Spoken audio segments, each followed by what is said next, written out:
राजा, तो सावकार एका शेतकऱ्याला मारतोय. आम्ही फेडू तुमचं कर्ज. मारू नका त्याला. काय चाललंय? काय चाललंय? महाराज काय करा महाराज, काय करा. महाराज यांनी शेतीसाठी कर्ज घेतलं होतं. आज 2 वर्ष पूर्ण झाली, ना मुद्दल ना व्याज. अरे पीक पाणी झालं की देईल तुझे पैसे परत तो. मारहाण काय चालवलीस? अहो मोरोपंत, यांनी शेती केलीच नाही तर पीक पाणी कुठून येणार? म्हणजे न्याय निवाडा कसला करताय मोरोपंत? शेतकऱ्याला मारणारे हात कापा त्याचे. महाराज, जर तुमची परवानगी असेल तर थोडं माझ्या पद्धतीने बघू का?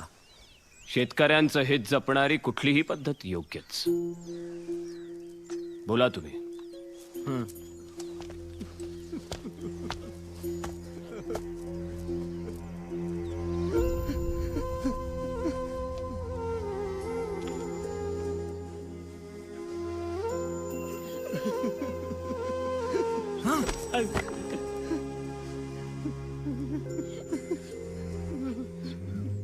शेतीसाठी ह्याच्याकडून जे कर्ज घेतलं होतंस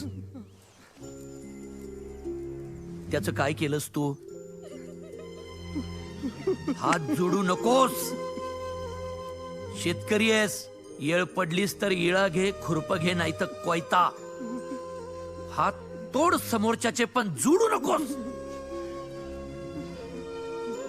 काय केलंस त्या पैक्याचं? मामा लगीन होतं थोरलीचं. वय आम्ही सगळा पैका हुंड्याला दिला. बघितलं महाराज, हे असं करतात. काय चूक आहे आमची? सुधारणार नाही तुम्ही. महाराज, हा प्रश्न या एका शेतकऱ्याचा नसून अख्ख्या स्वराज्याचा आहे.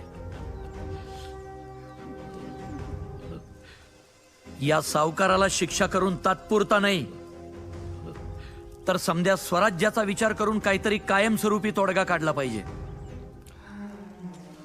तोडगा थोडा जालिम असला तरी चालेल. लवकरात लवकर काढा आणि या सावकाराला ताब्यात घ्या. महाराज जी राज. महाराज माफी मोरोपंत, द्या. या न्याय निवाड्यासाठी आजच दरबार लावा ताबडतोब.